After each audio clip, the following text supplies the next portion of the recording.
Jeremiah chapter 49, and I'm going to preach out of my study Bible tonight because there's a few notes and little helps in here that I think I might want to use that I didn't feel like writing down in my notes. So, chapter 49, there is, and I mentioned this last time, my study Bible breaks things down a little more than the Bible I normally preach out of, and that's why I'm using it tonight, because there's several nations mentioned in chapter 49, and so tonight we'll see, we may just do the first one, Ammon, however you want to pronounce it. And before I start with that, last week, and I don't know why I didn't think of this when I was studying about Moab, but when I was sitting down to study for tonight for Ammon, in the end of chapter 48 being right there on the same page, the last word of the last word in the chapter 48 is Moab, the word Moab, the name of the nation. Well, I thought, well, why does that sound familiar? Well, go back to the book of Ruth. And we're going to do a little bit of history tonight. Now, this is just a small part on Moab. I'm not going to get back into Moab, but we'll do some more history looking at Ammon in a moment. But in Ruth chapter 1, verse 1, now it came to pass in the days when the judges ruled that there was a famine in the land, and a certain man of Bethlehem, Judah, went to sojourn in the country of Moab, he and his wife and his 2 sons. And the name of the man was Elimelech, and the name of his wife Naomi, and the name of his 2 sons Mahlon and Chilion, Ephraimites of Bethlehem, Judah. And they came into the country of Moab and continued there. And Elimelech, Naomi's husband, died, and she was left with her 2 sons, and they took them wives of the women of Moab. The name of the one was Orpah, and the name of the other was Ruth, and they dwelled there about 10 years. So there's a little history lesson on Moab. So we mentioned last week the judgment that the Lord brought on Moab by the army of Babylon, and so Moab certainly had a long history with the nation of Israel. And if you go back, well, I'm not going to turn back to Ruth, but if you go back there, you see where those 2 daughter-in-laws of Naomi's, Orpah, of course, stayed in Moab with her family instead of going with Naomi like Ruth did. And she went back to the godless society that was there. Moab was known as a nation that followed false gods. So, but the Lord chose Ruth, and obviously she was saved, and we'll know the rest of the story from there, so I won't go any more into that. Now, back in Jeremiah chapter 49, and we'll read verses 1 through 6, and then we'll come back and talk about some things. Concerning the Ammonites, thus saith the Lord, hath Israel no sons? Hath he no heir? Why then doth their king inherit Gad, and his people dwell in his cities? Therefore, behold, the days come, saith the Lord, that I will cause an alarm of war to be heard in Rabbah of the Ammonites. It shall be a desolate heap, and her daughters shall be burned with fire. Then shall Israel be heir unto them that were his heirs, saith the Lord. Howl, O Heshbon, for Ai is spoiled. Cry, ye daughters of Rabbah. Gird you with sackcloth, lament, and turn and run to and fro by the hedges. For their king shall go into captivity, and his priests and his princes together. Wherefore gloriest thou in the valleys, thy flowing valley, O backsliding daughter. that trusted in her treasures, saying, Who shall come unto me? Behold, I will bring a fear upon thee, saith the Lord God of hosts, from all those that be about thee, and ye shall be driven out, every man right forth, and none shall gather up him that wandereth. And afterward I will bring again the captivity of the children of Ammon, saith the Lord. So, let me get my map out here. So on our map, if you remember that, of the one that we have of the two kingdoms of Israel and Judah, and you look at the nation of Ammon, it was due east of Israel, the northern kingdom, kind of northeast of Jerusalem. Rabbah is right there on what's known as the King's Highway. It was the main trade route going through that part of the world.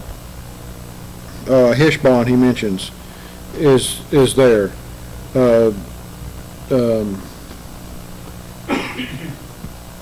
Dibon, was that mentioned? No? Okay. Maybe that was something else I was reading. I saw that name when I was studying, and I guess that's from something else. Anyway, Rabbah and Heshbon are two cities that are named in the nation of Ammon in our study tonight. But back in verse 1, concerning the Ammonites, thus saith the Lord. If you turn to 1 Kings chapter 11.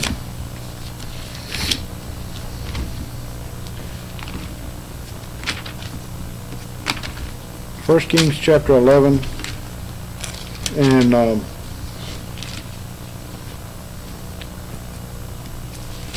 verse 5. Okay, actually, let's start with verse 4. This is speaking of Solomon, and we won't go back and read the first three verses, but the first three verses talk about, well, yeah, let's do that, because it does mention the Moabites up there too. We'll just read, we'll start with verse 1. 1 Kings 11:1. But King Solomon loved many strange women, together with the daughter of Pharaoh. Remember, we've already talked about Egypt and what was going to happen to them. Women of the Moabites, the Ammonites, the Edomites, the Zidonians, and the Hittites. If you go back in our study in Jeremiah, we've already talked about the Egyptians, the Moabites. We're talking about the Ammonites tonight. Next time we're probably going to look at at Edom, the Edomites. And so Solomon follows after, he says, strange women, many strange women, it says. For the nations concerning which the Lord said unto the children of Israel, Ye shall not go into them, neither shall they come unto you, for sure they will turn away your heart after their gods. Solomon clave unto these in love. And he had 700 wives, princesses, and 300 concubines, and his wives turned away his heart. This is telling, what we're seeing in 1 Kings, is telling why what we see in chapter 49 in Jeremiah is going to happen. Because the Ammonites are the ones, are part of the ones, all these other nations combined, but the Ammonites are one of the nations that pulled or drew Israel away from God with their false gods. Now let's go and read verse 4, 1 Kings 11:4. For it came to pass when Solomon was old that his wives turned away his heart after other gods, and his heart was not perfect with the Lord his God as was the heart of David his father. And remember that. Remember, David had his problems too. In his younger days, especially, he had his problems. Solomon's problems come in his old age. And you remember David, if you go back and read his, remember the prayer he prayed in front of the nation of Israel to God, Obviously David had repented of all his sins and was, in his old age, had turned back to God. David had never fully left the Lord like Solomon does, or like Solomon did.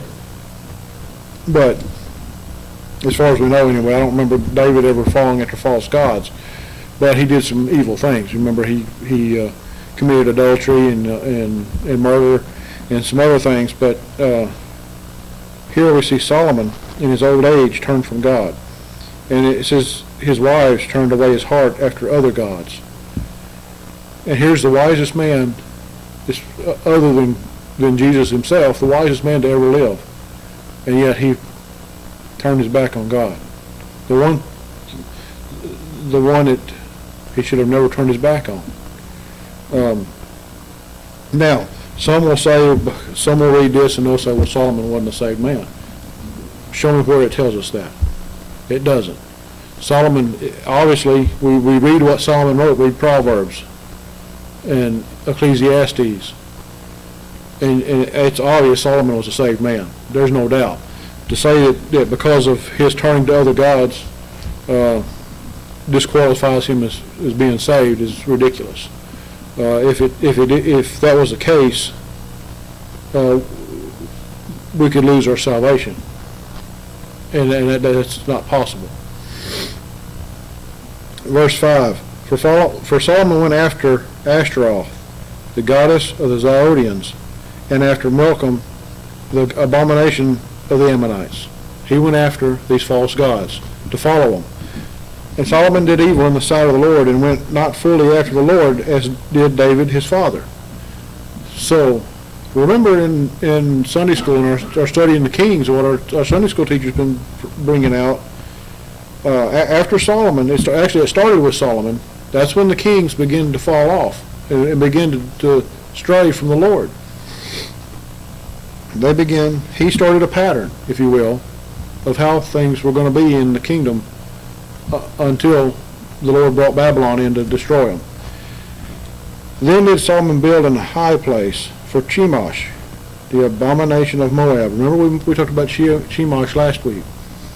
In the hill that is before Jerusalem, and for Molech, the abomination of the children of Ammon. Molech was another false god of the Amorites. Molech, remember, was the one that they used for child sacrifices. And according to this, Solomon built a high place for him. In other words, a place to go worship him. And likewise did he for all his strange wives, which burnt incense and sacrificed unto their gods.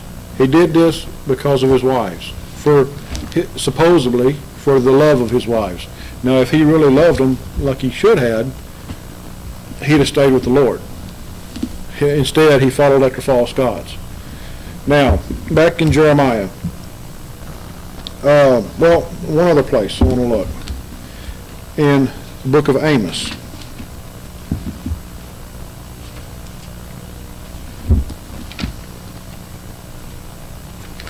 In chapter 1 in the book of Amos.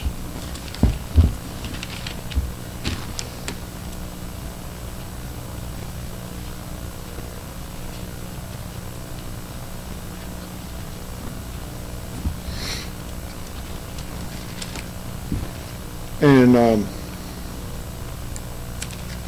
in chapter 1 of Amos, you're going to see some of the same names of nations and cities that you see in Jeremiah chapter 49. Amos, let me make sure I get this straight. Amos lived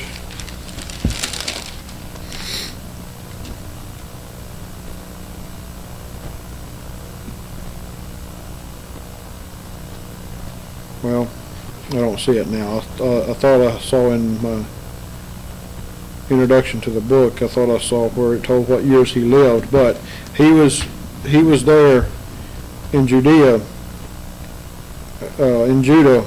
in the days of Uzziah. Remember, Uzziah was one of the kings during Isaiah's time. This would have been before Jeremiah's time. So,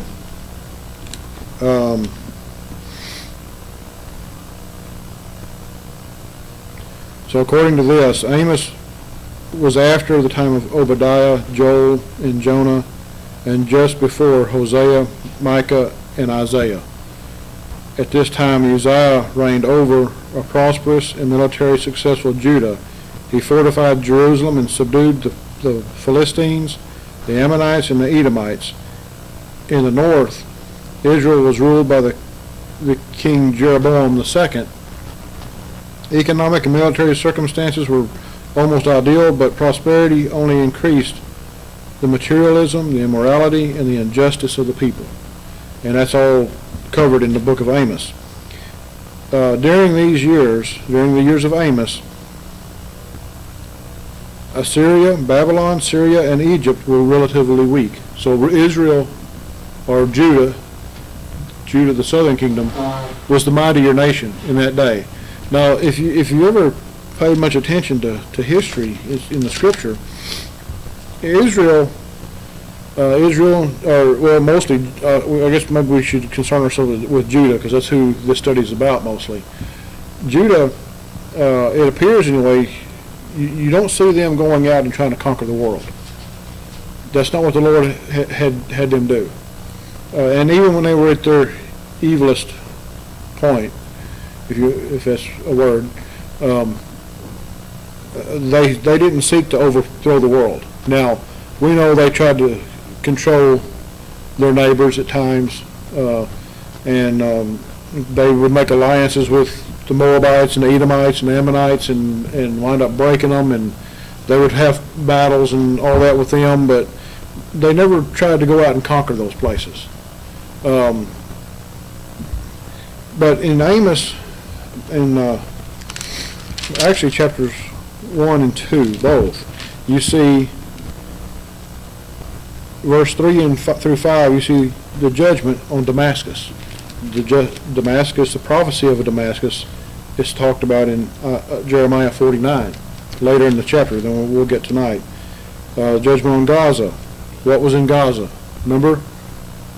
The Philistines were in Gaza, the Gaza Strip, remember? Judgment on Tyrus. Judgment on Edom is in the first chapter of Amos. We'll be talking about Edom next time. The judgment, verses 13 through 15 in Amos 1 talks about the judgment on Ammon. So since that's our study tonight, let's look at that. Amos chapter 1 verses 13 through 15. Thus saith the Lord, for 3 transgressions of the children of Ammon, and for 4, I will not turn away the punishment thereof, because they have ripped up the women with child of Gilead, that they might enlarge their border. In other words, they tried to conquer parts of Israel. But I will kindle a fire in the wall of Rabbah, that's the capital city, and it shall devour the palaces thereof with shouting in the day of battle, with a tempest in the day of the whirlwind, and their king shall go into captivity, he and his princes together, saith the Lord. If you go back to Jeremiah chapter 49 and verse 3, the exact same thing. Jeremiah says the same thing as Amos. So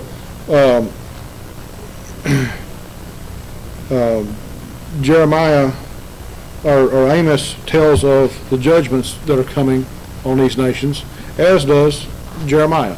Same people. Chapter 2 of Amos, you see Moab, you see Judah, you see Israel, the judgments that are going to come upon them. We'll stop there in Amos for now, or for tonight, but just to give you a little bit of history of what's going on in Jeremiah's day. These things really happened. They're recorded, we see already, in at least 2 places in these nations. Remember, after Babylon comes in and destroys these nations, you don't hear of these nations ever again in world history. They're gone. What happened to their people? I couldn't tell you. I haven't studied that part yet. Maybe I'll look at that at another time.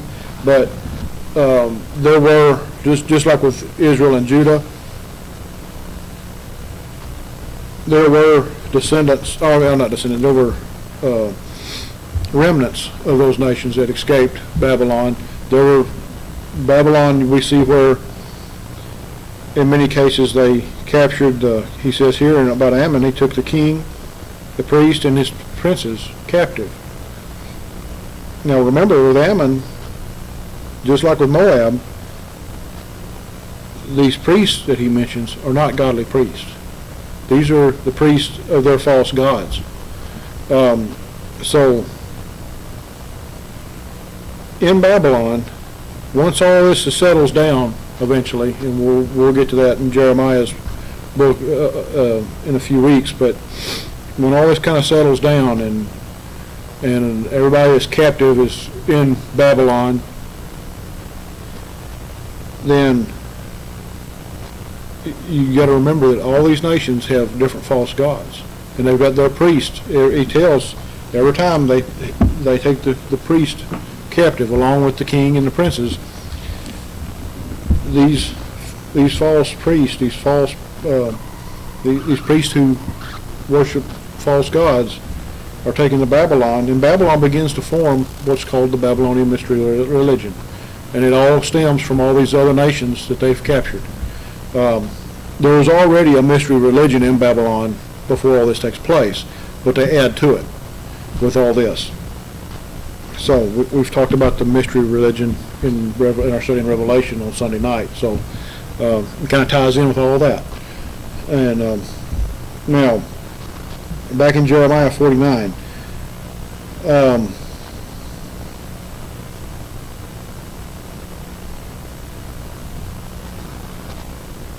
verse 2, Therefore, behold, the days come, saith the Lord, that I will cause an alarm of war to be heard in Rabbah and the Ammonites, and it shall be a desolate heap, and her daughters shall be burned with fire. Then shall Israel be heir unto them that were his heirs, saith the Lord. So God gives this warning, this prophecy to Jeremiah and about Ammon, the nation there.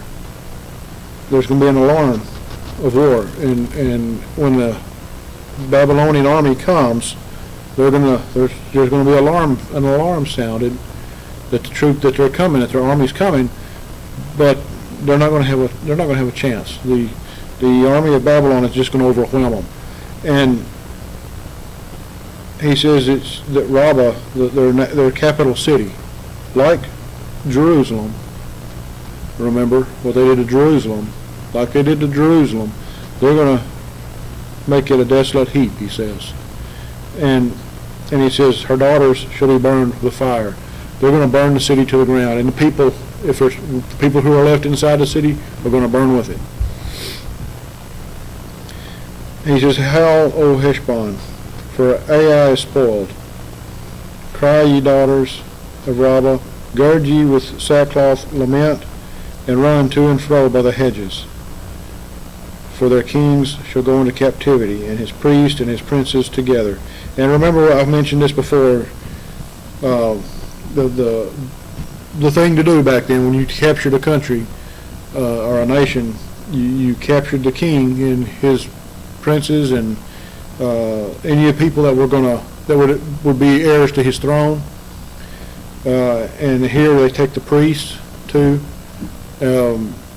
It was kind of a novelty, I guess. I'm not sure what else to call it, but for these nations, when they captured another nation, to take the king and his princes and make them eunuchs and make them serve in your king's court. And Babylon was notorious for that. And so for one, it was an embarrassment to the royalty of the nation you just captured. Plus, that royalty, their royal line stops. When you make them eunuchs, they're not going to produce any more children. So,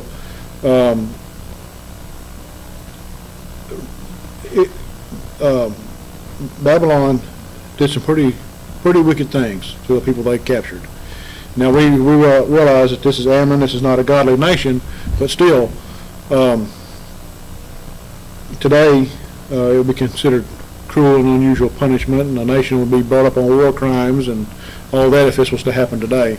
And so, anyway, back then they didn't have the United Nations to protect them from things like that, I guess, but that's how it happened.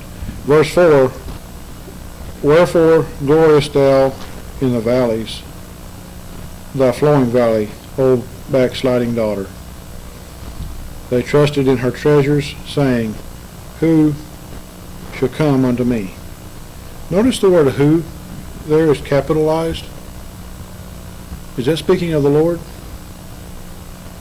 You know, I've wondered that. I don't know, and I was going to look it up when I was studying, and I forgot. But who shall come unto me? Is he saying that, you know, I don't know. It's kind of odd that they put in the middle of a sentence, they have that word capitalized. But so I'm not going to go there tonight.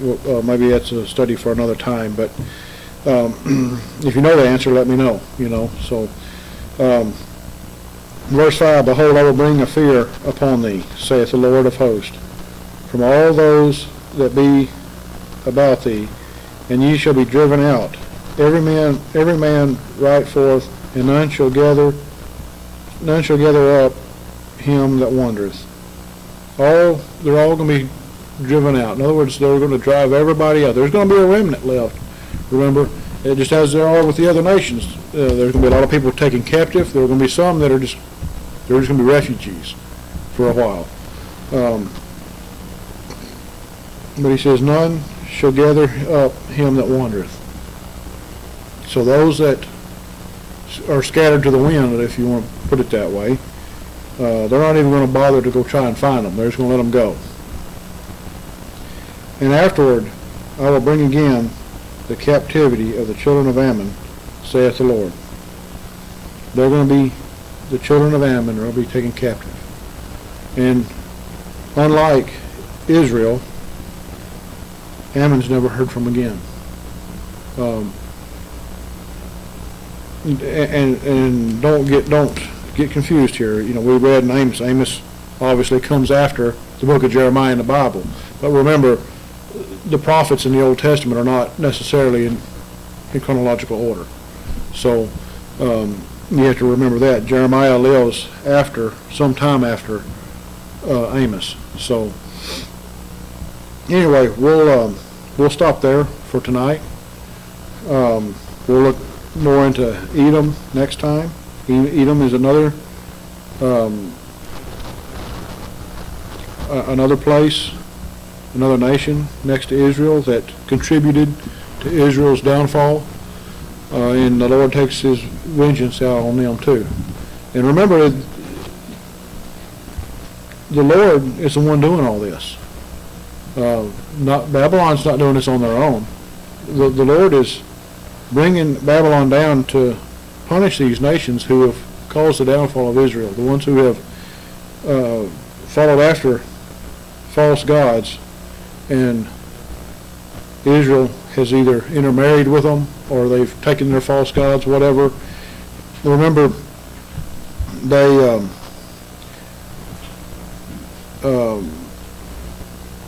the only nation that survives out of this is Israel.